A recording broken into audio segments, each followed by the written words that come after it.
Being part of a global organization, we were able to discover information well beyond our local community. FIAPSI continues to really offer good symposium, good events, so we can continue to share ideas and knowledge. We are trying to look at attempted steps to strengthen climate action and improve the urban environment.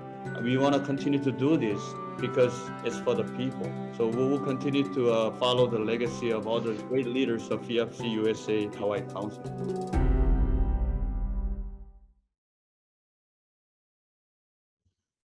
Aloha, everyone. Welcome to 2021 World Habitat Day Conference. As you know, this is this event's theme is accelerating urban action for a carbon-free world. And yesterday we had a great session. For those of you who hadn't had a chance to participate, we'll probably have the recorded session out soon through YouTube. So stay tuned. And today we're excited to have a government sector. We have the great speakers from our government sector in Hawaii to cover the actions in the energy sector in Hawaii. Yes, so before we go on, we'll play this short video on West Africa project. So Jenny, please show the video for us.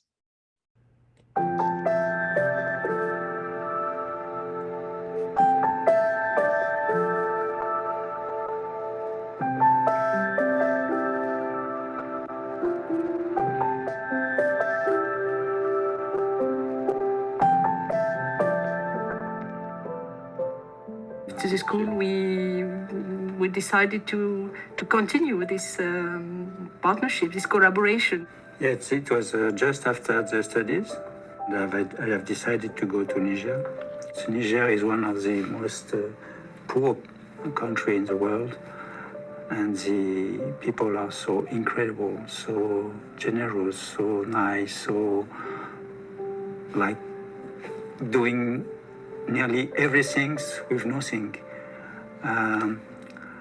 finding resources all the time, but also with optimism, with a sort of idea of like poets. They were also very elegant when you see people walking in the desert. It is so beautiful. This time in Niger was extremely important in not only in our lives, but also in our way we relearned something in architecture. After 7 years of studying in European school, in a way we thought that we knew how to do architecture, what architecture is. And there, finally, that was not that at all. It was something else, learning the essential, learning the simplicity. Also this approach of the improvisation, which is not a lack of thinking, but much more a kind of art. And I think we learned all of this there. In the desert, you have still this line of horizon. It is between the sun and the sky. You have one line and nothing. And the landscape is fantastic. It's really this dimension of the infinite line is something important, I think, in terms of space for architecture. It's also something that we have learned also in Africa, that making architecture is not always building. Sometimes it can just reveal. So it's very important to think architecture in this much larger way than just I have a program, I have an empty site, and I'm doing something. I'm building something. It is this idea of precision, of delicacy, of kindness. I was dreaming to a project, a very simple one. It was been nearly 6-7 months to search the place where there could be a sand dune. The sand dune because there was some fresh current of air following the lines of the river.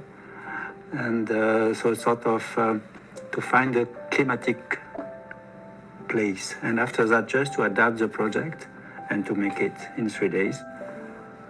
Yeah, still it's perhaps my more beautiful project here.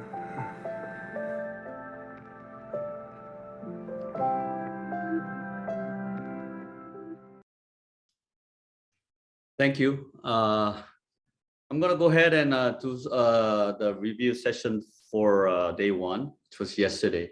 And just to let you know, it was a great session again with a great speaker, Mari Kim, and also Carla from Puerto Rico. And what we found was the word hope in trash. Have you ever heard that saying? Hope in trash. Maybe something new for all of us.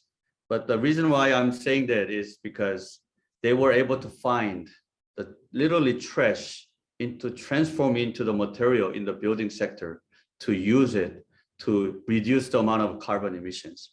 So before I go on, Jenny, can you show this screen? I just wanted to sum it up with this great drawing. This is drawn by 80-year-old Philip, a son of our speaker, Mari Kim. And I thought this was a phenomenal picture and a message to all of us. It says, Mom, this is Earth that people destroyed by plastic pollution, but underneath there is still an Earth that is nature and forgiveness. And he goes to say that maybe we can build it again. So as you can see, this is what we've been doing on the upper hemisphere, and the lower hemisphere, we still have hope. So in the eyes of an 80-year-old, I think this is a great message to all of us. And what we're doing from yesterday and today, as I mentioned, there were literally Mari Kim designed one of the school here, Yolani School residential, with a product that started with ash and turned it into the permanent sort of a material, wood material, which it will not have any bug issue and anything like that.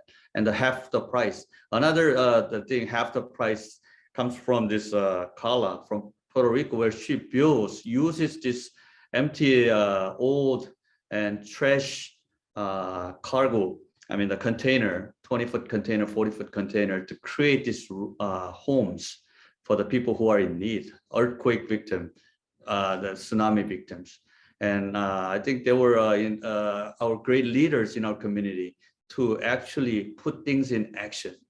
So yesterday I have learned this hope that we have in here. We still have hope, like what Philip said, and we still need to go on. But as what we always stress from this UN Habitat conference day, previous 4 years, we put 4 P's together: private, public, partnership for the people, because people is at the center. And I think that's what we're trying to do, to kind of connect to the people, individuals, not professionals, not government officials, but we're connecting to the regular people, regular friends and family around us, to be able to gain this information, use this information in their daily lives. That's what we're trying to do here. So just wanted to briefly, summarize.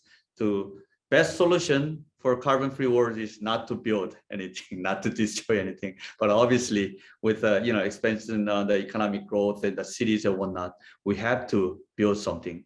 And if we're doing it, why not the transformation of the ones that we have already? Why not renovate things that we have already and have a history preservation on things that we have on our Earth, so that we can still give this Earth, the better Earth, to our next generation. And it's all about our next generation.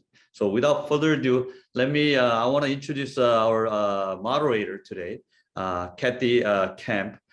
She has over 25 years of a commercial real estate experience, and she's currently Senior Vice President at Central Pacific Bank, overseeing the commercial real estate lending division, where she's responsible for development and oversight of the bank real estate portfolio. And prior to that, she worked at the Kamehameha School as a development director, where she was responsible for planning, development, and asset management activities. And she also worked in A&B, so she has a lot of this experience that I gotta follow, make sure I do this right. A&B, she oversight for many A&B's real estate projects associated with the construction activities, ensuring financial targets were met from acquisition through stabilization. And she has degrees from Stanford's Graduate School of Business and Central Michigan University, as well as undergraduate degrees in economics mathematics and chemistry from the University of Pittsburgh and Carnegie Mellon University. She currently serves as the president of the Hawaii chapter of NAIA and sits in the board for Child and Family Service. And she also sitting on the trustee for Palama Settlement. She has previously served on the board of the Girl Scouts and Mediation Center for the Pacific and Help Mothers Healthy Babies.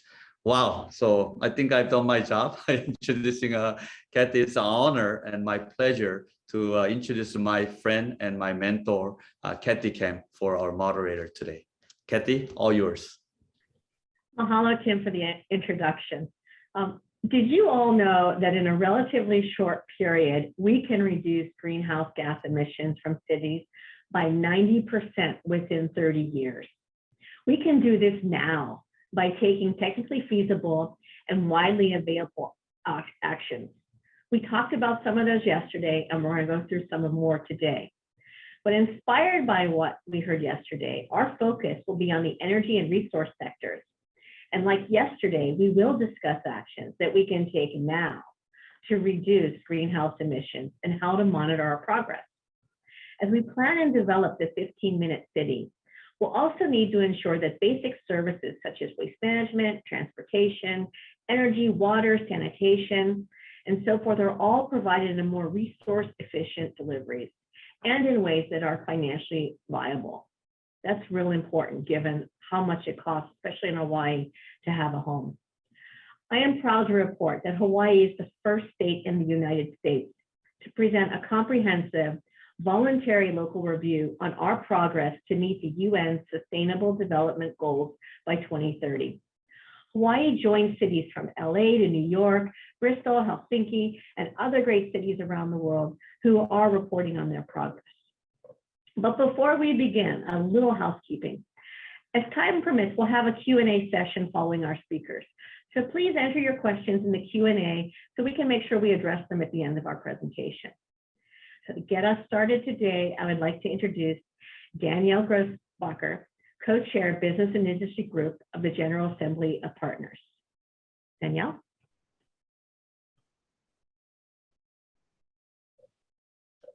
Good morning, good afternoon, everyone, and it's an honor to be part of this event today. Thank you so much. I would like to talk a little bit about what FIAPSI, the International Real Estate Federation, is doing. We have launched in 2016 in Dubai the World Urban Campaign, The City We Need is Affordable. And Timothy referred to this huge problem of affordable housing. UN Habitat helped us immensely. They drew our, they made the design for the banners and everything. And this is an ongoing campaign where we're actually trying to share solutions from around the world to affordable housing. So we have several ways to do that. Some are Zoom conferences, and some are in writing, and some are in publications. So it's with great pleasure that I announced that yesterday we launched our volume 5. And that publication will be available on our website, www.urbanthinkingtalks.com, starting tonight. So you will see in that volume and the other volume solutions from around the world to build more affordable housing. Of course, we are really focused, as Timothy suggested, on private-public partnerships for the people. And I think building, as Timothy has proven, I think it is very important to have a good relationship with the public sector if you want to build affordable housing. The pandemic has increased enormously the need for affordable housing. And there's now thousands of homeless people. I'm thinking in Los Angeles, there's about 60,000 people on the street. About the same thing in New York City and several cities around the world. There are disaster victims everywhere. I don't know whether you followed the news, but there's terrible catastrophes all around the world. So people need quick housing. And it is very important to have this public-private partnership to do that. The other topic today, the main topic is, of course, reducing the emission of gas and, improving the climate in the world, which I think is huge. And I think everybody can do something about it. In the private sector, for instance, developers can put more greenery around the buildings that they build. I think that's very important. They can have green roofs also, which is very popular right now. Business owners can have introduce flexible schedules, so not everybody's on the road at the same time and creates panic in the street. And everybody can recycle. And I think there was, you talked about trash yesterday. I think we need to recycle as much trash as we can. And the public sector can make sure that we're greening the cities, making the cities more walkable, encouraging people to walk or bike to work.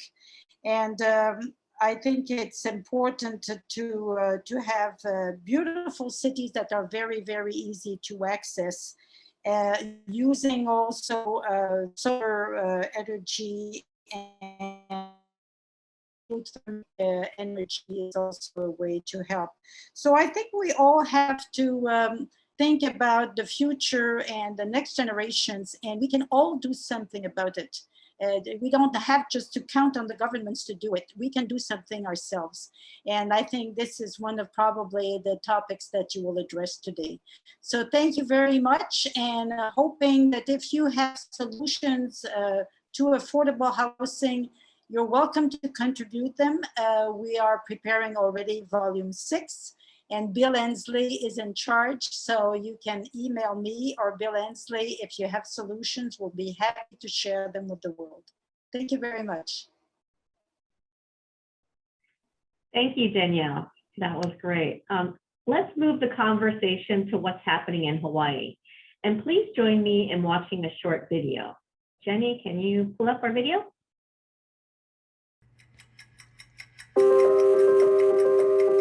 Over 1,000 years ago, centuries before Columbus and Viking longships ventured across the Atlantic, Polynesian voyaging canoes pushed out into the uncharted waters in the Pacific and found Hawaii, the planet's most isolated landmass.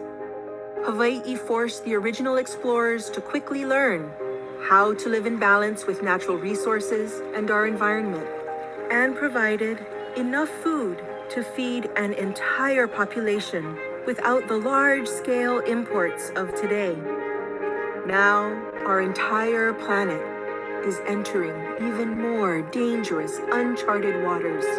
Climate change, an explosion of technology, and a finite amount of natural resources force us to summon the same courage as those who headed out into the unknown.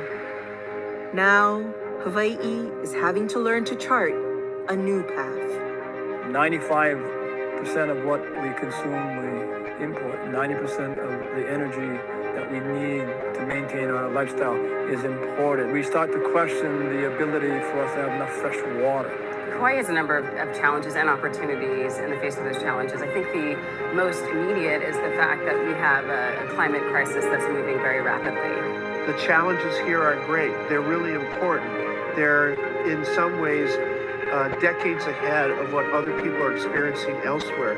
So this is the front line.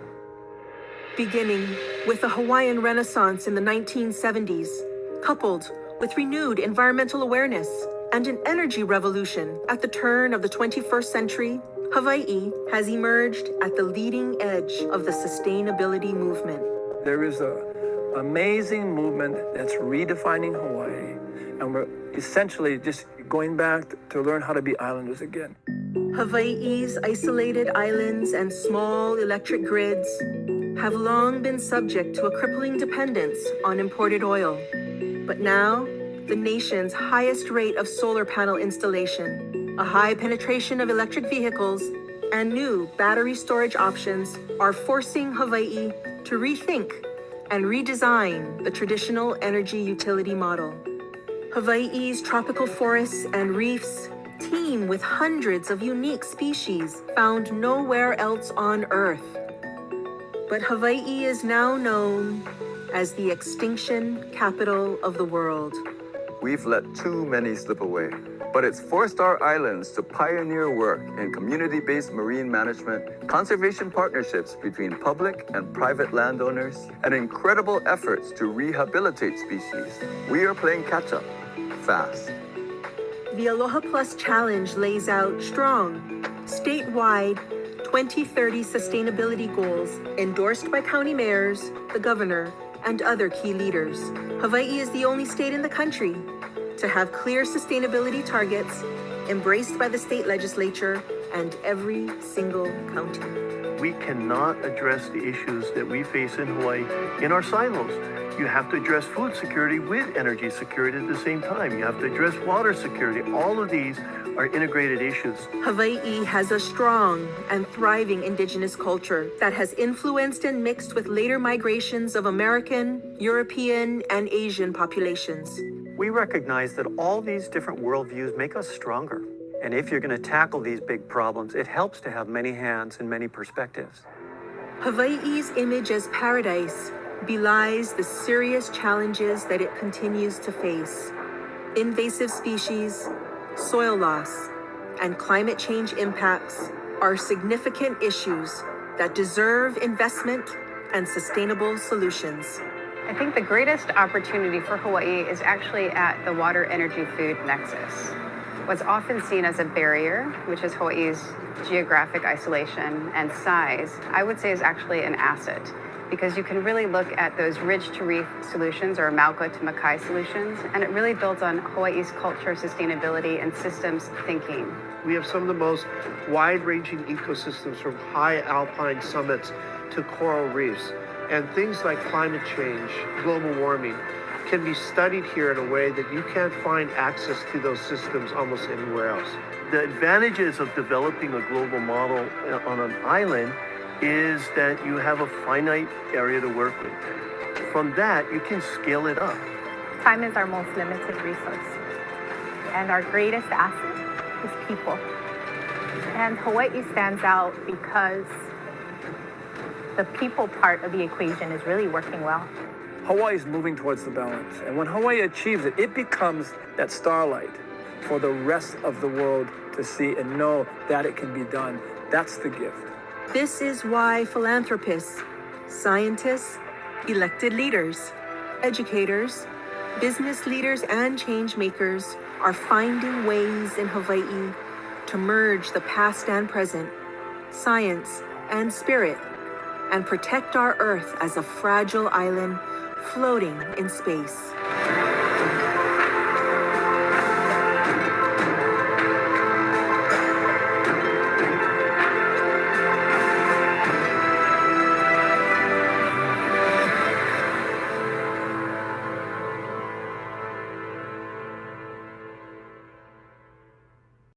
Wow.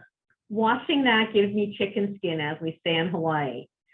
And it is my pleasure to introduce Kaimana Bingham. Kaimana is Hawaii's Green Growth Aloha Plus Dashboard and Partnership Manager.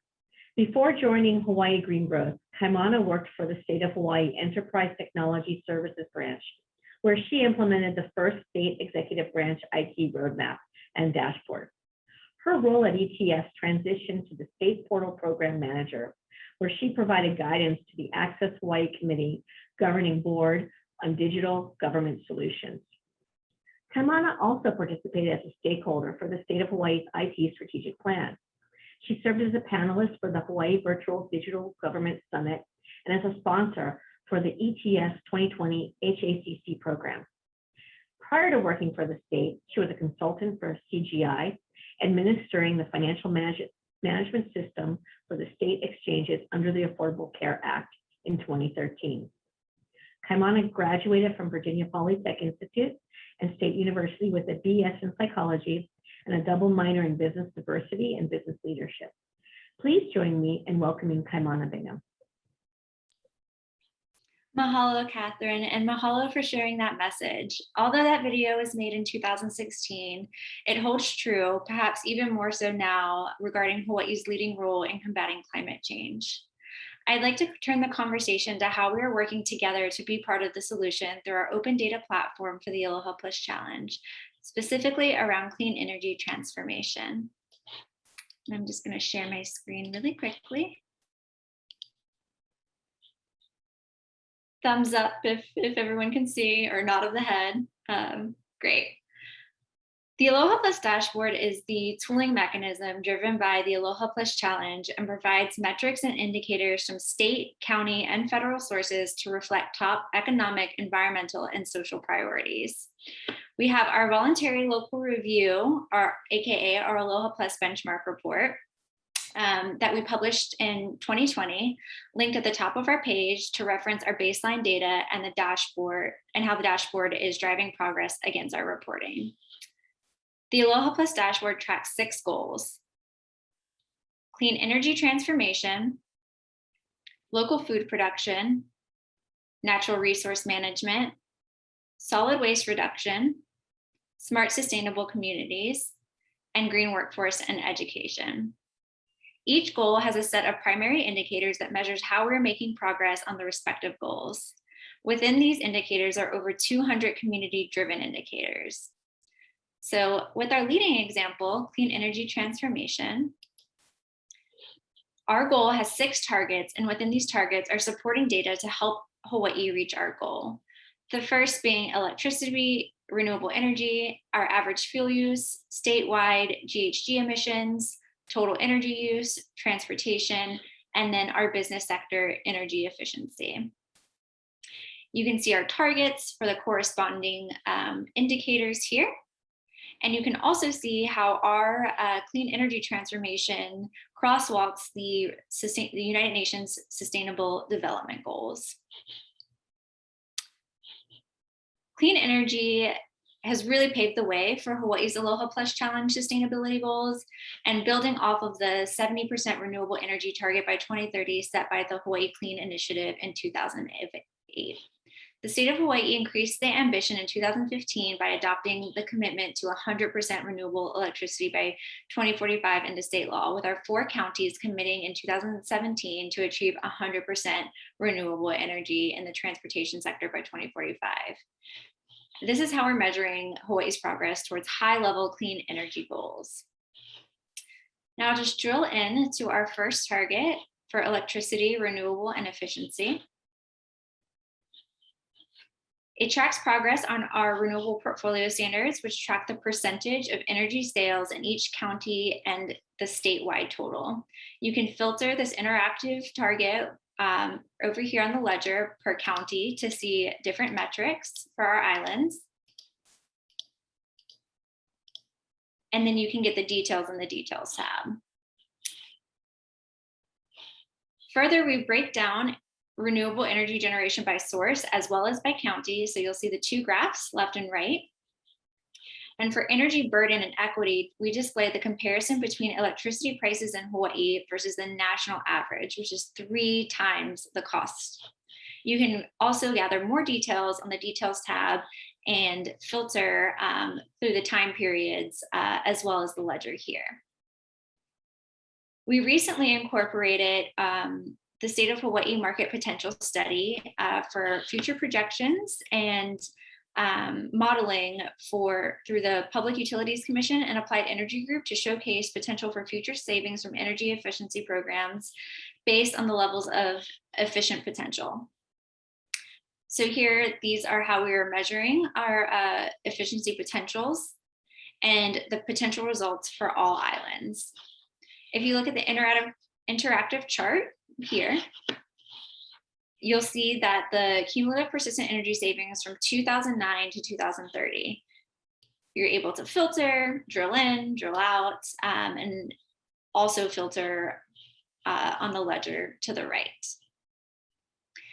It displays the cumulative persistent savings for the entire EEPS 2009 to 2030, including solar PV generation codes and standards and the 2009 to 2019 programs. You can also interact with energy efficiency results by island, including military. Each tab has its own respective graph for each of the islands. Energy efficiency potential results for all residential sectors. You can see through these 3 dashboards that are also interactive: residential consumption, the energy efficiency potential, and potential by top measures. So this is the chart we linked above. You can also interact with the energy efficiency potential results for all commercial sectors. We've also incorporated the renewable energies tool that was developed by the State Energy Office to support the siting of renewable energy projects by providing information on specific Hawaii parcels. So here I've drilled into Oahu. You can interact with the parcel details and you can download the report. And I think that might be all we have time for. That was just one target of the 6, but thank you for your time, and I will pass it back to Catherine. Thank you, Danielle. That was, I'm sorry, Kaimana. I love the dashboard you created for clean energy transformation. It's great that it's interactive. And as they say, if it's not measured, it isn't a priority. So hopefully other government jurisdictions and private companies will lean on you for how they can create their own dashboards. I would like to introduce our next speaker, Matthew Gonster. Matthew serves as the Chief Resilience Officer for the City and County of Honolulu and Executive Director of the city's Office of Climate Change, Sustainability, and Resiliency. He joined the City and the Resilience Office in October 2017 and previously served as Coastal and Water Program Manager. Prior to joining the office, he spent nearly 6 years as the Community Planning and Design Extension Agent with the University of Hawaii Sea Grant College Program. Matt has led the city's development of the OLA, Oahu Resilience Strategy, which was adopted as a guiding principle document by the City Council in 2019. And he has been leading the development of a climate adaptation strategy, Climate Ready Oahu. Matthew serves as an advisory council member for the State Department of Land and Natural Resources, Kaulunani Urban and Community Forestry Program. He holds a BS in Natural Resources, as well as masters in both regional planning and landscape architecture from Cornell University. Please join me in welcoming Matt. Matt? Aloha, good morning, and thank you, Kathy. So great to have a chance to follow up from Kaimana and her bravery for doing a live demonstration of a web tool was just tremendous. And I hope to build from some of what she was sharing. You know, we're excited to be a participant and a participating jurisdiction in the statewide Aloha Plus Challenge and how we've carried forward some of those concepts to really think about what we can do here at the City and County of Honolulu and specifically on the island of Oahu, and sort of in the same vein as yesterday and today's program, want to key in a little bit more on climate action and buildings in particular, and then share concept on how we're trying to work with council and stakeholders to advance action and really continue that mindset of empowering with information so that people can act upon it and continue to drive progress. Because we know that buildings and the energy that they use are significant sources of our local and global greenhouse gas pollution. And if we're serious about climate action, then buildings need to be part of that solution. So what are we really talking about here? It's about getting to our goals. You know, we have a lot of commitments, and what's most important is demonstrating and tracking the progress, or sometimes the lack thereof, because in line with what Kathy shared, what gets measured gets done. So whether we're looking at the Oahu Resilience Strategy, the city's first ever climate action plan, how do we share that information back out to community and leaders to bring the evidence of where we might need to think about course corrections to continue to progress along that journey all along the way. And in addition to the Aloha Plus dashboard, At the city, we produce an annual sustainability report where we track and measure a whole variety of specific indicators and measures, a lot that are similar to and in line with the Aloha Plus, as well as additional ones that are specific to our community's interest and the government work that we have underway. But specifically on the climate action side, just wanted to drill in that really the voters are the ones that demanded action when we all collectively here on Oahu stood up and elected to create an Office of Climate Change, Sustainability, and Resiliency. And then several years later along the line, City Council formally obligating the creation of a climate action plan, creating a new climate policy where we are now in lockstep with the state's 2045 clean energy target and net carbon negative goal. And it's really about driving that action now moving forward. But it certainly is important to know where we're coming from. And just a keynote here too, that it's very exciting to see the United States reasserting leadership and participation in the global discussions. And I know a lot of folks, even here in Hawaii, are gearing up for those ongoing climate talks coming up at the beginning of November in Scotland. And we've been tracking and measuring this because just making the goal is one thing, but you need to know where you're coming from so that you have a sense of what you need to do moving forward. And we've seen a marked decline in local greenhouse gas emissions since 2005. And again, this is primarily the result of leadership and community and industry partnership around the Hawaii Clean Energy Initiative, where we had some real significant progress in terms of buildings and energy, both efficiency as well as electricity production. But we've been kind of stagnant and flat for a little bit the last several years. And unfortunately, we've actually seen an uptick in our greenhouse gas emissions from 2018 to 2019. But when we look in, targeted a little bit more specifically within our greenhouse gas emissions pie, and all of this information is available online at resilientoahu.org or within the city's annual sustainability report. We know that approximately half of our emissions come from transportation. So that's planes, bus,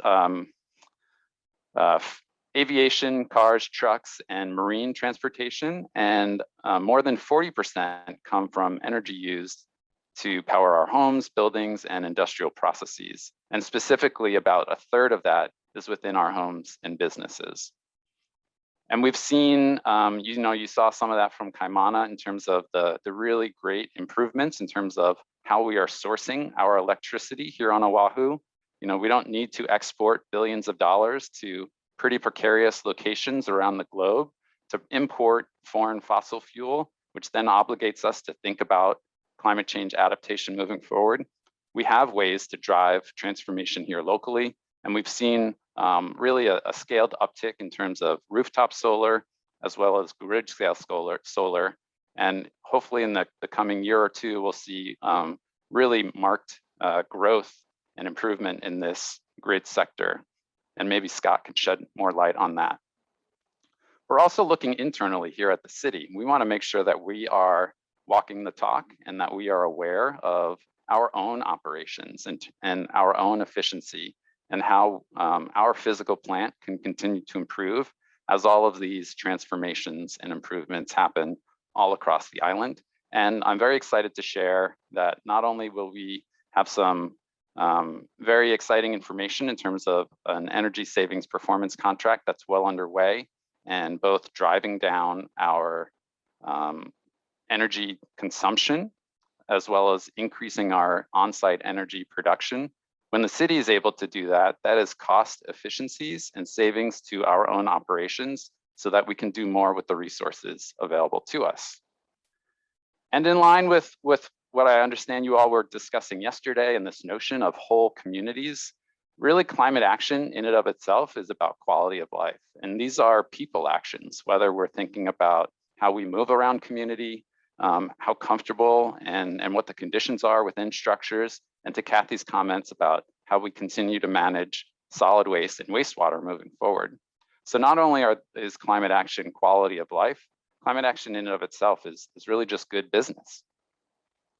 And it was super exciting when the city released our climate action plan on Earth Day of this year, that Mayor Blangiardi really put us to the challenge and recognized the plans are just one thing, but it's how we react and what we do in the days and week ahead that really matter. And I just thank everyone for joining in this discussion today to make sure that we continue to drive action and execution. And climate action is already underway. The city is doing a lot around our own bus and fleet to do that transition, both to invest in electric vehicles and then to build out the supportive charging infrastructure to make sure we can keep rolling along. Similarly, we're doing those other quality of life improvements, whether it's complete streets or making transit safer and more efficient, like the King Street bus only lane, but also looking at some of the regulations so that we're not obligating overbuilding parking when there are other needs and opportunities, whether it's housing or more people-centered environments. And just to wrap up here, I want to maybe key in a little bit within the climate action plan and specifically that buildings and energy section and some of those strategies and targets. We heard from Timothy at the onset that obviously thinking about how we design new buildings will continue to be increasingly important, but there's a lot of building stock that exists today.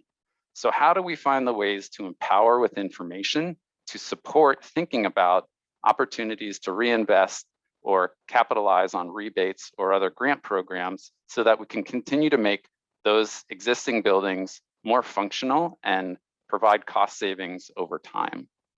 And that notion in and of itself is called benchmarking. And it's really about investing in energy efficiency, lowering energy bills, and supporting clean energy jobs and climate action. As I mentioned, the council has weighed in and will continue to weigh in on how our building codes ensure that new buildings are efficient, that they keep utility bills affordable over the long term. But the goal of energy benchmarking is to help shine a light on energy and water use in existing buildings. Benchmarking is a simple concept. We've heard it a couple times in different ways. We can't manage what we don't measure. And these days, we wouldn't think about buying a car without knowing its fuel efficiency. We wouldn't look at a fridge without checking that energy guide marker to know how much it will cost us to run per year. But we don't typically know the same information for buildings before we buy, lease, or rent a unit within them. And buildings are what we spend most of our time in and money on. So benchmarking enables tenants, buyers, users to get to know a building energy and water use before buying or leasing. And then this helps market players better target resources where needed to improve efficiency, help lower bills. Because again, we know locally about 1/3 of our greenhouse gas pollution comes from electricity used to power homes and businesses. So if we're serious about climate action, buildings, again, must be part of that solution. And we did some initial investigation in terms of what benchmarking could bring here locally. And this really all depends on how such a program would ultimately shape up. But it's really about lowering operating expenses, driving economic growth, and reducing climate change. A benchmarking program is really just about information and empowering people to act upon what they know. So a building owner of a certain type or size can provide or report information. We then at the government, the city level, can use that information to be more strategic about how we invest our resources. We can support making it transparent to the public so that market players can then capitalize and use that data to compare performance, reward efficiency, but also spur reinvestments when any particular property owner or building owner is interested. And benchmarking is by no means new. In fact, some 30 or so cities or states are doing this nationwide, and there's a lot of great examples of how this has already borne progress for those jurisdictions. And here locally, the city is leading by example, where we are looking at our own physical plant and we'll be reporting out in terms of our own buildings and municipal operations. At the state level, there actually was an effort to benchmark state facilities, and that information could be used to support investments or retrofits for any facilities. And actually, there are a lot of commercial and private enterprises that already report because they understand the importance and the utility of having that information both for their own physical and cost operations, but also as a way to promote that they're taking the lead on driving action and sustainability and climate action. I won't pause on this slide for too long, but needless to say, we have seen that there are many examples of how passage of an energy benchmarking and transparency policy and program has resulted in energy use reductions from 3 to almost 8% over various years, including millions in bill savings and hundreds to thousands of jobs created in jurisdictions all across the country. And the benefits really are community-wide, and it's really about supporting reducing energy waste and expense, supporting market competition and consumer choice, and supporting industry to take action. What benchmarking does not do, it does not mandate or require the installation of anything. It does not require any upgrades. It's really about having that information and having access to empowered, whether you're an owner or an operator or a future tenant, empowering with that information. And really savings can start today. There's been a lot of increased refocused efforts on things like Hawaii energy rebates and incentives for residents or businesses. Our utility, Hawaiian Electric, is really looking at those market support mechanisms or demand response programs. And frankly, we've seen this all throughout COVID, where small businesses, property owners, residents have just been so hamstrung because of our high utility costs that any way that we can support bringing resources to bear to drive down costs and to improve efficiency is really, really important.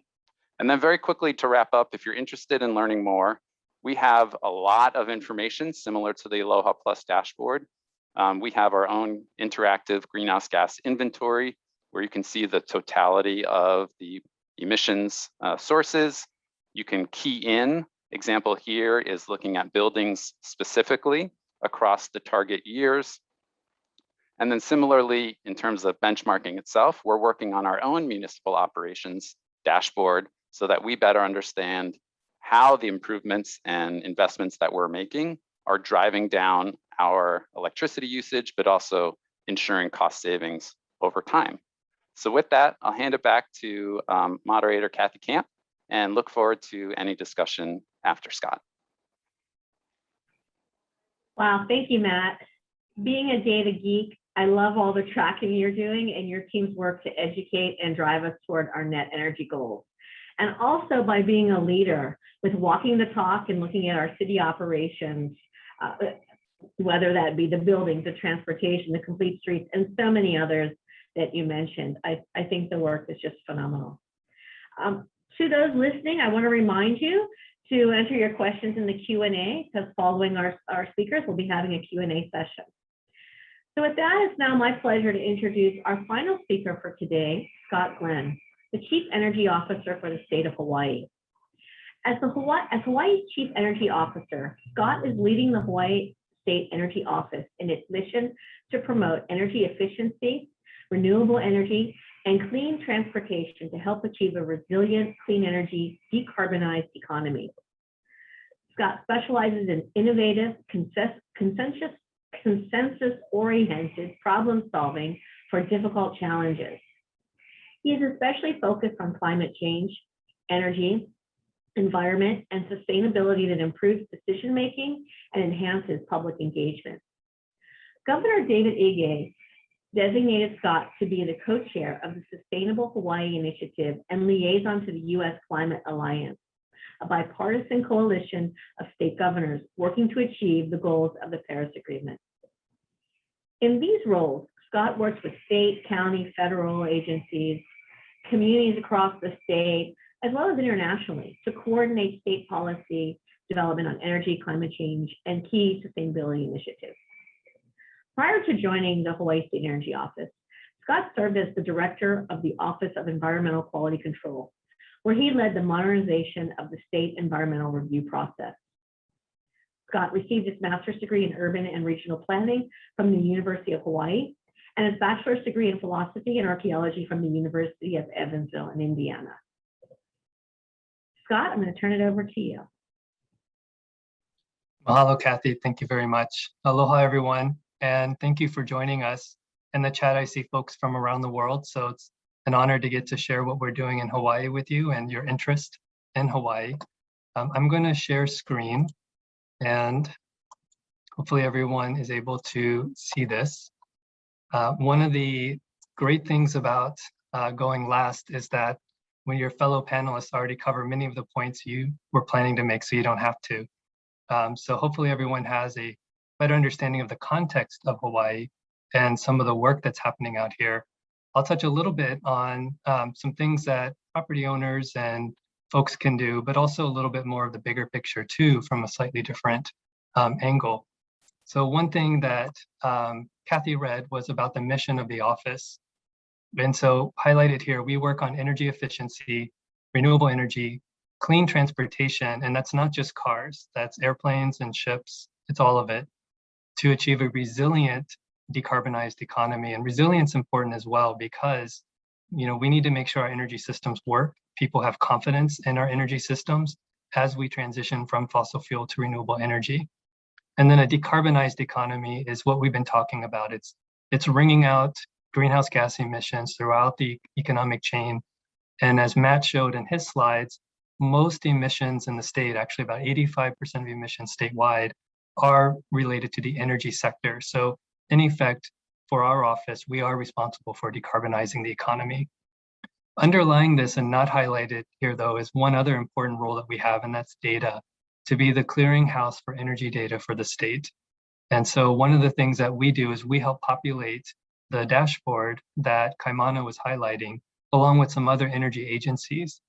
And one of the things that we do in that is we're looking to create an energy data governance framework, because what we've found in helping to set up these data reporting protocols is that a lot of technologies, utility providers, and energy stakeholders count things in different ways. And we didn't discover that until we started doing the deep level partnerships through the Aloha Plus Challenge and the Hawaii Clean Energy Initiative before that, to really understand data and energy. So for example, you might have a technology that counts kilowatt hours used in your building, and that technology might count it at the beginning of the hour, whereas another technology might count it at the end of the hour. And if you don't know that, you're not actually comparing apples to apples in your data. So that's something that we're starting to dig into, that next layer down of data, to start working out what are those translations, what are those idiosyncrasies, and accounting for them in our data, and our data reporting. So I just want to start off with, you know, answering the mail, which is, what can you do on energy efficiency? And so this is aimed a little bit at the Hawaii audience, but I think it applies globally, which is, you know, you can start by doing lighting retrofits. Energy Star, at least in the United States, if you're in other countries, maybe you have some other type of appliance efficiency rating system. Your HVAC equipment, upgrading that. Benchmarking, which I'll talk a little bit more about and Matt just highlighted. And then looking at your building envelope as well for you know, windows shading and reducing heat exposure. Those are like the really easy top 5 things. And if you haven't done those, we highly recommend just putting them on the to-do list and getting started. Here in Hawaii, we have a third-party company called Hawaii Energy, which is paid for from a fee on people's electric bills that go to help fund energy efficiency improvements. So if you're here in Hawaii and you have a building and you have not talked to Hawaii Energy, I highly recommend contacting them right away. They can get you started, and you're already partially paying for their service through your electricity bill. Next 5 things, once you knock out those, is take a look at your site for renewable energy opportunities. We have a lot of discussion here in Hawaii about rooftop solar and how to use that space. We have a mandate for solar water heaters for residential homes. And then our utilities have actual goals to cover 100% of residential roofs with solar. And several years ago set a goal for 10 to 15% of commercial roofs with rooftop solar. I think they're reassessing that to update it because of how much we're going to need rooftop solar for our future energy demand. Also, Matt highlighted this a little bit, transportation options, providing space for bicycle parking or helping your employees use the bus or other mass transit options that you might have. And then EV charging or perhaps car sharing, parking, or access to it. And, actually active mobility in general. We have some of our state facilities here have signs that say at the elevator, if you're thinking about using the elevator, if you're only going up one floor, you're only going down 2 floors, consider using the stairs. It's a gentle nudge, but it's something that reminds folks that the stairs are there, and it's another form of energy efficiency. And then there's some deeper savings you can get to by getting into demand response programs that your utilities probably offer. And then ultimately, coming back to the data, you need sensors. You need to know what energy is being used where, by whom. So sub-metering, more sophisticated controls on HVAC systems, lighting systems. All of those are ways to really get to some of that deep energy efficiency that as building managers and owners, property developers, these are things that you can be looking at. Stepping back a little bit to the bigger picture, you saw a map of Hawaii in the video, and Matt talked a little bit about Oahu. One thing just to highlight for Hawaii is we are the most isolated archipelago like this, and we have 6 grids that we're each taking to 100% renewable energy. And that's a tall order. These grids are different sizes, they have different populations, they have different renewable resource mixes available to them. And each one of these, we have to figure out the solutions for that island. We don't have cables connecting the island to share electricity. And so continental solutions don't work for Hawaii.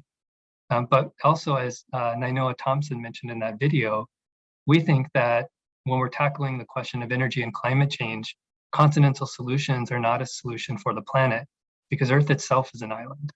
And we're going to need island solutions to help us think about the Earth as a contained system and how we can approach it achieving multiple goals at the same time.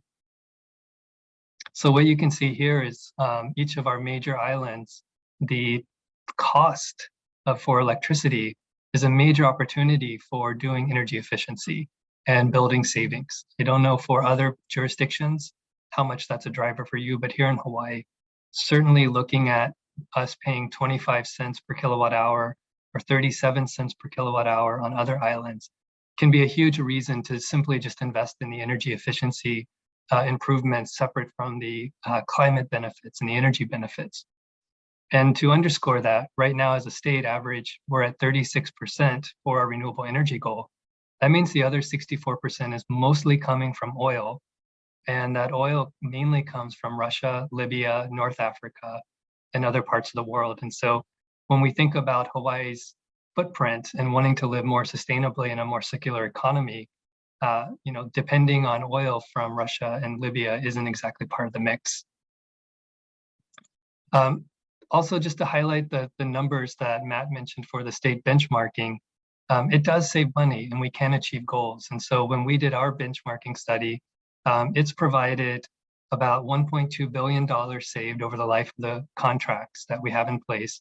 And we're expecting our electricity use to be down about 18%. And I think, and ultimately what that means is these are savings for taxpayers. These are savings from having to build new facilities. And it's a way for us to monitor what we're doing. And that benchmarking gives us more insight into where the energy use is happening among the different state agencies, so we can actually focus in. So, when we look at this, we can now look at each major department in the state of Hawaii and what their electricity use is, monitor the trend, and find out what's going on. And so we can do more focused solutions that can get to what is the building that's now increasing its use, or what is the activity that's occurring. And so UH, for example, is growing. And so that's going to be a major effect on it. So this is something that we use to help monitor and outreach to other state agencies to coordinate investments and improvements to state facilities. Also, the building code came up. So in this case, we think the building code is a critical tool to achieving the energy efficiency needs that we all know that we need to do for climate change. And I want to just acknowledge earlier, Judy and Danielle and Tim mentioned affordable housing. And I think this is a really cutting edge question. We hear a lot of tension from folks in the development community about keeping the cost of housing as low as possible to make it affordable, while also making sure that we put in the energy efficiency and renewable energy improvements so that the person who lives in that house doesn't have to have really exorbitant energy bills. And so that's a tension that we certainly try to work through, acknowledge, and we're looking for solutions as well. So we're excited to see what ideas might come out of Bill's next edition. But I think where we're also looking is financing. How can the state, how can government help finance some of these improvements that we all know we need? And look at the financial structures, the pro formas that go into penciling out affordable housing, so that we can do those targeted interventions to make sure that developers aren't unnecessarily carrying costs, while also ensuring that the long-term residents get the benefit of the upfront savings for installing energy efficiency and renewable energy at the point of construction and not later during retrofitting. And then lastly, Hawaii as islands doesn't have a lot of land. And when we look at the amount of energy we're going to need and to bring our energy footprint home, all of that oil that's coming from Russia, Libya, transforming that into renewable energy that we use here, that means, like I mentioned, covering every residential rooftop. It also means building utility scale power. And building utility scale power means using our limited land for renewable energy. What that also means is that that land is now in competition, because we also need land for housing, we need land for farming, and we need land for open space and preservation of endangered species and our indigenous species. So one thing that we look at is how can we reduce the need for land? And that again brings us back to energy efficiency and maximizing the performance of our built environment to reduce the need for more energy and therefore more land being redirected from going to food, open space, or housing over to the energy side. So these are all connected, and that's how we have to think about it. And so that's the importance of things like the Aloha Plus Challenge, which brings together stakeholders from multiple sectors to focus in on problems. It's the importance of working with the city and how they look at it, because they have to implement a lot of the state laws and targets that we set at the state level. And then how can we also provide the support, the technical assistance, the financial assistance, the coordination assistance for implementing these different measures and programs. So I'll pause there, or I guess I'll stop there and turn it back over to you, Kathy. And thank you very much. Great. Thank you, Scott, for your insights. You've shown some real savings to Hawaii taxpayers, which is great, as well as where we are in reducing energy and meeting our targets. As you said, many of the items we discussed from all of our speakers today, they're all connected. But I don't know about you, but I sure am inspired from what I learned from our motivating speakers on taking action for a carbon-free world. We have some time left to address some specific questions. I didn't notice any in the chat or the Q&A, but I will bring up some questions to this esteemed panel. After listening to you, as I said, I'm feeling that call to action. How can I personally mobilize a call to action? How can I get involved? How can I work with your various organizations to help you and to really make a difference? And I'll put that to Scott and to Matthew and to Kaimana. Are there things that someone listening to this panel can do in order to get involved? So Kaimana, why don't we start with you, since you were the first speaker? What can someone do if they're sitting here listening? Sure, I wasn't able to get into it, but we actually have a residential portal on our Aloha Plus dashboard that tracks all sorts of actions for energy efficiency, transportation, big actions, even keiki children actions. And I'll drop that in the link. So this is more of a household challenge. Most of our data is government sourced, federally sourced, but we have one for each county that we supported the build out for, and we're currently looking at ways to map it to our Aloha Plus Challenge statewide goals. So those are fun ways to track your actions and really make an impact in your community. So that's one approach that we have to really get the engagement from our residents and community members. Great, thank you. And I saw you put that link in the chat. Scott, what are ways that people can get involved at the state level or in things that you're doing?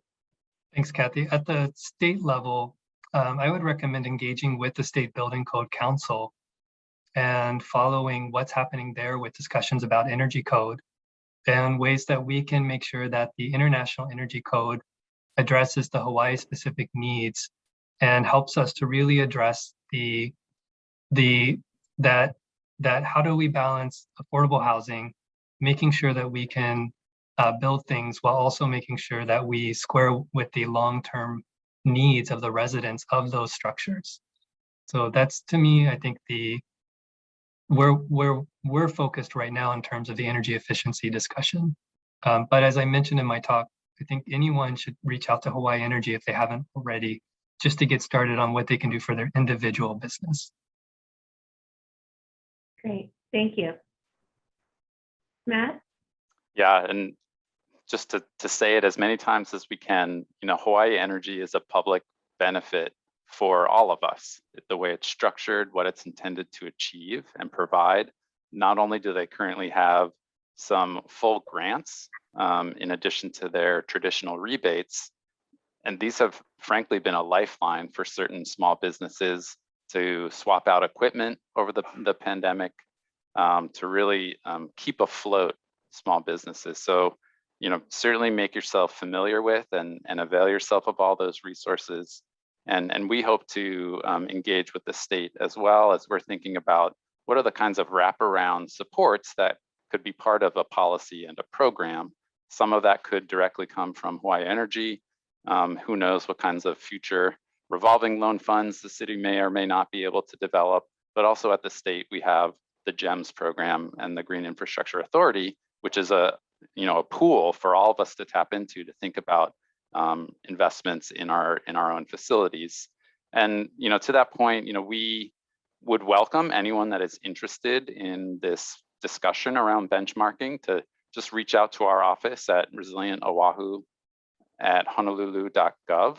We intend to embark on some stakeholder discussions, sort of level set and get people's awareness and interest in terms of how to effectuate a program and a policy, and look forward to engaging people in that discussion moving forward. Tomorrow itself is Energy Efficiency Day. This is an annual program, the first Wednesday of every month. City Council is excited about it. There's a resolution around it and around benchmarking, actually, ensuring that we advance climate action and work on benchmarking. And then similarly, we have some exciting news to share out in terms of how the city has been benefiting from our own things. And when we do that, we sometimes get a big fat check from Hawaii Energy as well. And Scott maybe is correcting me. I might have misrepresented Sorry, something. Kathy, can I just add to that? And I'm not to correct you, Matt, but thank you for mentioning GEMS, because they would have killed me if I didn't mention it at all. So thank you for getting to that. There is actually another new feature from Hawaii Energy that people might not be aware of. This past legislative session, our legislature passed a law to redirect 3 cents of our barrel tax to fund rebates for private sector to install EV chargers on their property. So if you haven't done it and you're thinking about getting EV charging for your facility, again, that's another reason to reach out to Hawaii Energy, not just LED lights and energy efficient plugs and things like that, but also they can help you with EV charging. And I knew too, and Kathy, thanks, sorry for jumping back in. Now I hear Scott say something and I need to reinforce something as well. We recognize that like when things are getting built, it's hard to anticipate what the market is or what the needs and demands are. But I think we're seeing more and more now as people are camping all day long and all night long at the Blaisdell for free EV charging because they don't have it at their building. And this recognition that the market is moving fast, and how do we make sure to balance the cost implications, but also be aware that we have to have that long view to support and make it easy for people to tap into the things that are frankly just coming. I actually had a question on that, and I do want to get Danielle and Judy's input, but I'll get to my question now since you just mentioned this, and come back to Danielle and Judy. How can we get, and I'm going to save ask this of Matt and Scott, how can we get our private industries to get on board? Their profit motives may not be aligned with change. especially looking at utility companies, the price of PV panels, there's limited discounts, and looking at the cost of putting in EV charging stations in a building. How do we show them the benefit of this from a private perspective? And Matt, I'll address this to you first since you brought it up, and then we'll pass it over to Scott. Shouldn't have brought it up. I might have exhausted all my thinking on it. But no, to that point, Kathy, a building that gets built today is going to be with us for 60 or more years moving forward. And we know that environment and that climate and that concept of how we move around communities is going to unfortunately be vastly different in the face of climate change. But also we have an opportunity to facilitate and support that transformation, and not just prepare for the worst, but this whole idea of World Habitat Day and what is the future city is essential to all of that thinking. I think what is always helpful is when there are leaders within industry that show like, hey, not only was I able to do this, people have greatly appreciated it. It's supported getting tenants, it's supported getting owners to buy into a facility. And actually, then there's more demand. Maybe we need to find those partners, and a group like FIOPSI would be a great stakeholder to help us understand some of those. Because let's level set, the government coming forth and saying stuff is possible. We're not always the best messengers for this kind of industry engagement. So would certainly love to hear from those folks that are in the design and operations sectors to elevate those success stories. Yeah, well said, Matt. I would also add that when we look at the built environment, we already have single-family homes can easily switch over to EVs. You don't have to have an EV charger in your single-family home. You can trickle charge from your normal outlet in your garage or on the side of your house. So we're finding a lot of families are able to do that. Where the challenges are multi-unit dwellings, right? It's MUDs, it's apartments, it's condos, it's all of those types of structures where folks aren't able to easily get to EV charging. And that's mainly because a lot of the condos impose the first mover cost on whoever wants to install the EV charging in the parking garage. Hawaii has a law that says a condo cannot prevent the installation of EV charging, but it's up to the condo to allocate the cost of that installation. And usually they say, for you to run a upgraded electric line from the street into the parking garage and to drill holes through the concrete of the parking garage to wire that one spot, you got to pay the whole thing yourself. And so we're seeing a lot of condos aren't doing it. So that's something that I think we need as the state to figure out ways to help tackle. We can partner with the city on that. But that's the kind of real like nuts and bolts implementation challenges we're up against, and ultimately becomes an equity issue, because who are the folks who live in these kinds of structures? Often it's the folks who can't afford single family homes, who can't afford to live near where they work. And I just want to put this out as a plug as another form of energy efficiency, is if we simply swap all 1 million plus cars on Oahu for EVs, then we failed in our climate change goals. We failed in tackling the real climate crisis, because we need to give people alternatives to driving, because not driving in the first place is a form of energy efficiency. And so this discussion of the 15-minute city, that's what we're talking about. People need to be able to walk, bicycle, take a bus if they can't get there by any other means. And so having developers, people understand that and implement the improvements on their property to enable their employees to make those choices is, I think, where we want to work with them, do more education, understand why or what obstacles they see to putting those improvements on their property, and how we can, unbundle those issues. Good. Thank you. Danielle, or do you have any, after listening to this, have any advice on how people can get involved? Actually, I think right now that everybody is very aware that climate change is looming over our heads, and we all have to do something. I have particular trust in the younger generation. I think they are very, very aware of that. And they may be the one pushing the elders to do something about it concretely. You mentioned the 15-minute city a few minutes ago, and I think this is definitely the way that the next generation wants to go. They want to be able to access everything very quickly. So I think there's awareness right now, but we have to keep, as organizations, we have to keep pushing on this idea. We have the goal of reaching the Sustainable Development Goals established by the United Nations by 2030. And it's already almost 2022. So we really have to bring those issues to the foreground and publish articles on it, remind people, and try to find solutions and exchange solutions that work in different countries. Because if we just sit there and wait for things to happen, it's not going to happen. But I think there's an awareness right now in the population that this is a serious problem. And everybody has a responsibility to do their part in reducing this higher temperature that is going to create a lot of problems all over the world. And it's already creating tons of them in 2021. Thank you. Thank you. Judy, any comments? Yes, especially in terms of the financing incentives. I think yesterday we heard from our panelists and our presenters that everyone seems to realize that we need to be sustainable and resilient. I'm glad today that so much of the practical aspects, both Matt and Scott, you brought out in terms of what Hawaii Energy is doing.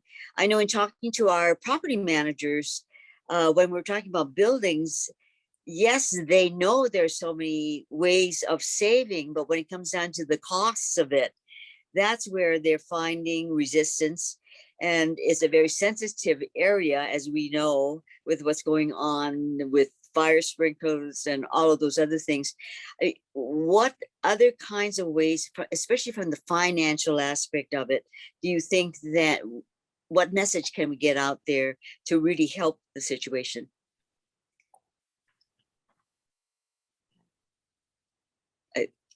For either Matt or Scott. The Green Infrastructure Authority is GEMS. The GEMS program is one way, although it's mainly focused on affordable housing, low income, and I think nonprofit financing. We're certainly watching Congress and the infrastructure bill. We're looking at the, there's a green bank bill as well that can provide funding. And so, the financial tools, one is just having the money to help finance things. And then second, the kind of legal language that allows government to help finance things. And so we're certainly looking at what are the legal tools that we have. So for example, can we be part of the mezzanine capital stack to pay for the infrastructure? Like if we're going to say you need to have solar installed, you need to have energy efficiency devices installed, those are going to raise your cost. Is that a way that the state can help defray some of the carrying costs by providing some of that capital? Or if it's affordable housing conversation, if we're already contributing the credits and a certain amount of money, can that also go to cover those things? Those are things that I think we still need to do more discussion on the government side and be able to figure out how we can help contribute from that direction. Thank you.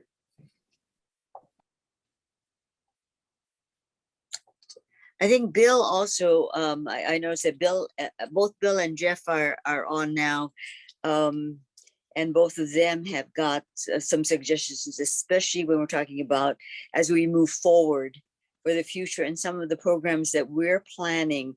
I mean, where do you see maybe some of the emphasis that we could concentrate on as an organization also? Bill, I think that question was to you. And you're on mute. Well, I think we have to take a step back to yesterday and the idea of our architects, Anne Lacaton. And she said, the transformation is doing more with what is already existing. And so I think that idea of transformation is really what these 2 days have been about. And so when we go from that 30,000 foot view of transforming the world to sustainable development goals, somewhere between that idea of transformation and the ground is the 15-minute city.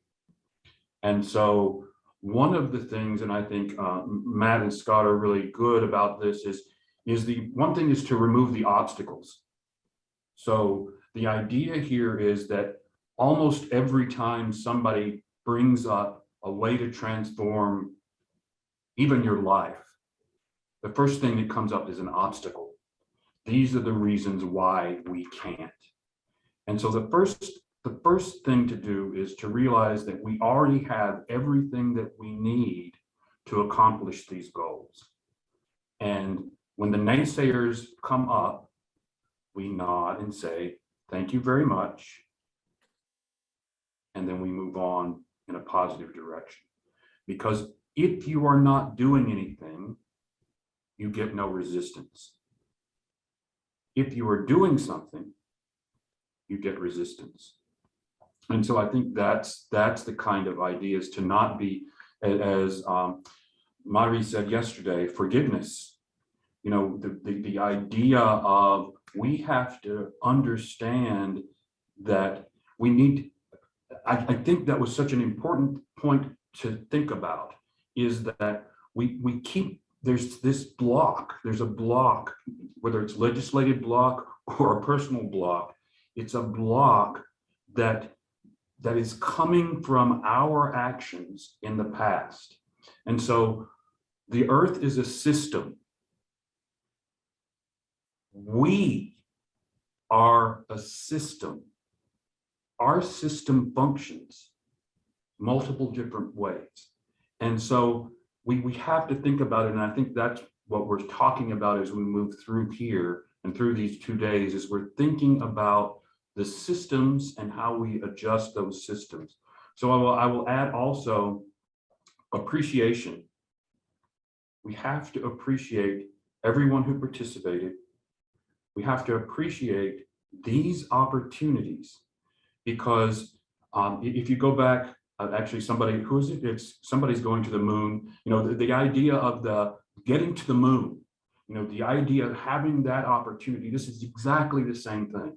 Is if we all realize that this is the same thing as a moonshot, if we all put our energies into it, then we will be able to start with appreciation for it's us that has the opportunity, to forgive ourselves for where we are, and then have this determination that by October 3rd, 2022, we will have every single question answered, because we have to share it with the world at the global observance next year.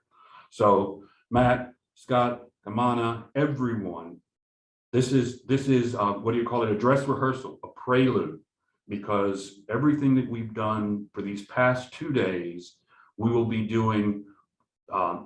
Honolulu next year will be the capital of the world. So get ready.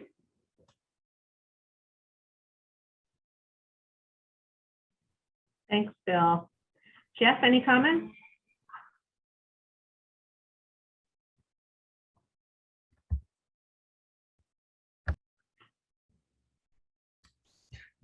Yeah, hi everyone. I'm actually in New York City.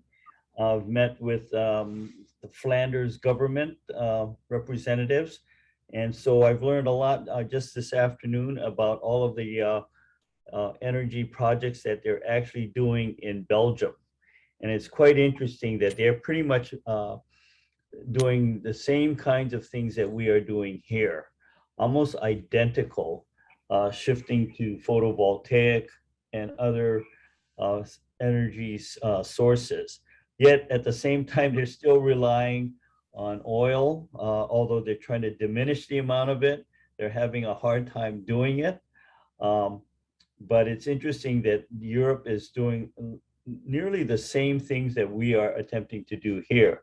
And so actually, some of them are coming out to Hawaii in a couple of weeks to meet with our governor and our mayor to see whether we can generate some synergy between the different cities and counties, both in Europe and then on the East Coast as well as in Hawaii. So it's going to be interesting. I'll be able to report more certainly next year when we have our international conference. All I can say is that when we had nice weather, while I was driving through the state of Pennsylvania the other day, it can be absolutely gorgeous. But boy, once it turns cold, then the whole energy issue rises.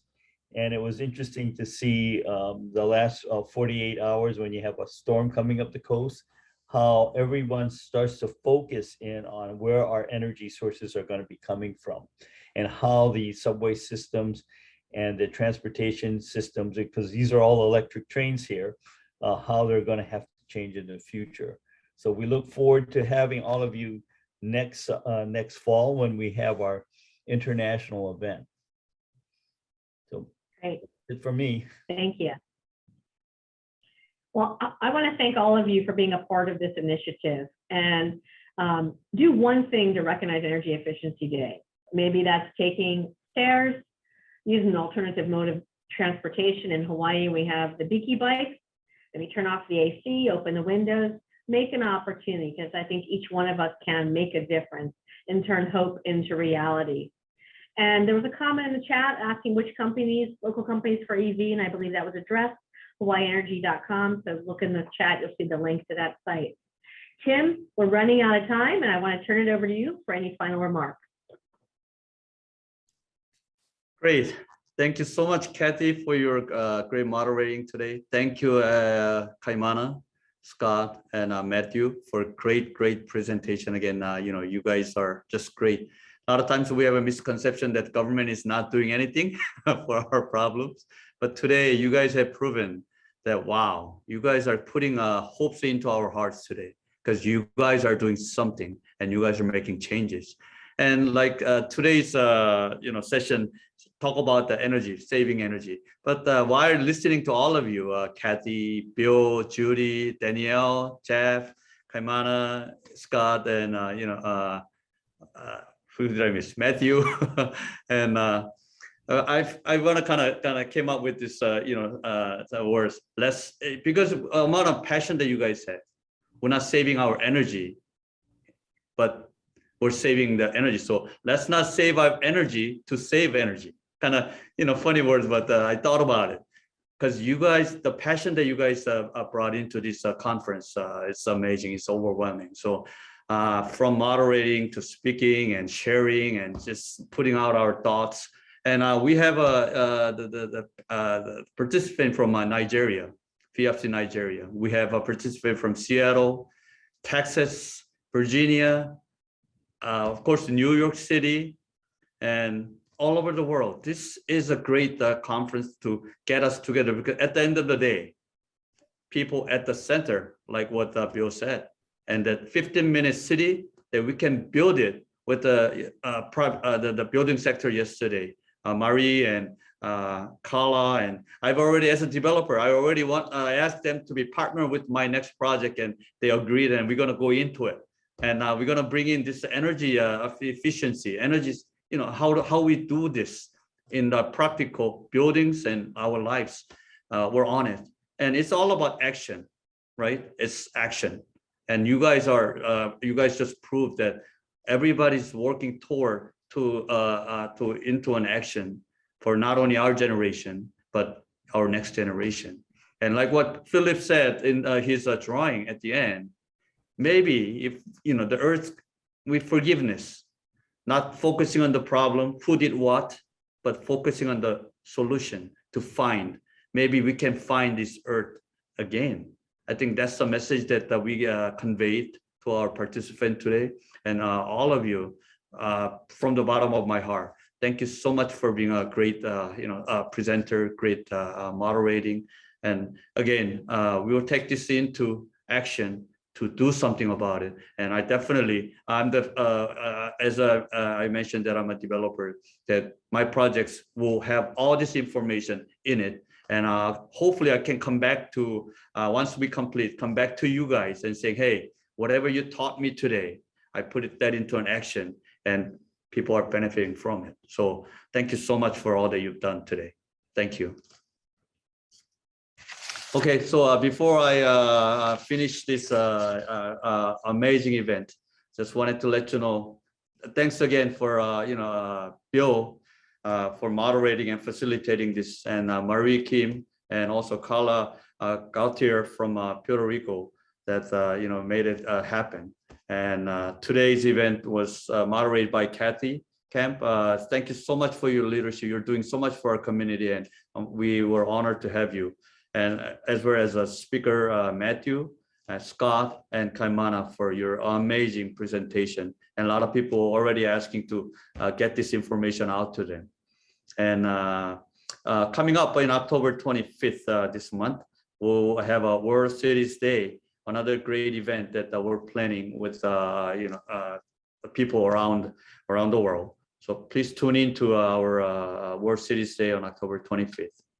And finally, mahalo for attending. Thank you so much. I think we've covered amazing information and stories and passion. And again, we're walking away with grateful heart that we can do something about this. So thank you, and be safe out there, and hope to see you guys all in next year, October in Hawaii with the UN Global Observance. The UN is coming to Hawaii. We're excited. And all of you should join us in person and do this again to educate people, to put them into an action.